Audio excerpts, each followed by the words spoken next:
নামাজের পরে একবার একটি নিয়তে আপনি আল্লাহ পাক রব্বুল আলামিনের কাছে আরজি পেশ করুন। আপনি কি পাবেন কল্পনাও করতে পারবেন না। আল্লাহ পাক রব্বুল আলামিনের একটি নাম হচ্ছে মুবদিউ। মুবদিউ শব্দের অর্থ হলো প্রথম সৃজনকারী, দ্য বিগিনার। সুবহানাল্লাহ, সুবহানাল্লাহ।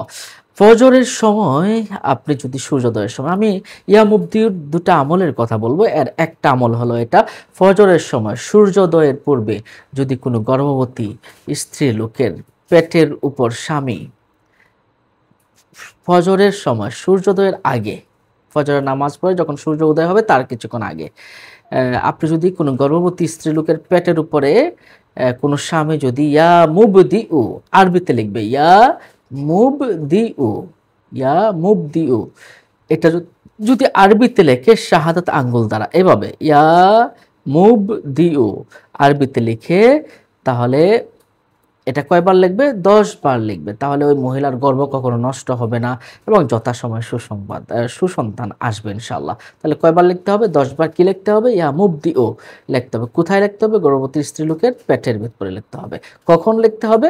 সূর্যোদয়ের আগে লিখতে হবে। ফজরের নামাজে সূর্যোদয়ের আগে লিখতে হবে। নিশ্চয়ই বিষয়টা বুঝতে পারছেন সম্মানিত দর্শক ও শ্রোতা। যদি কারো মালপত্র চুরি হয়ে যায় তাহলে মুবদিউ যদি বেশি পরিমাণে পড়ে আল্লাহ পাক রব্বুল আলামিনের ইচ্ছা মালটা পাওয়া যাবে।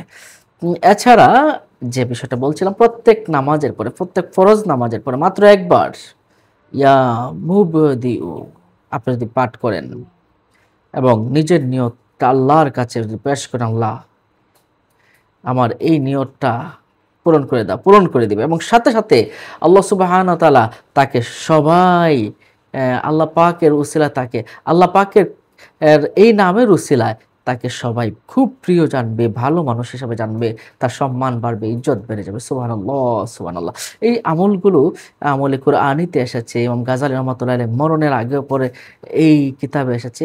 সম্মানিত দর্শক শ্রোতা, আমলগুলো করতে পারেন, নিশ্চয়ই আপনার মঙ্গল হবে, ভালো হবে। সম্মানিত দর্শক ভালো থাকুন, অন্য মুমিন মুসলমানকে জানাতে শেয়ার করে দিন। আসসালামু আলাইকুম ওয়া রাহমাতুল্লাহি ওয়া বারাকাতুহু।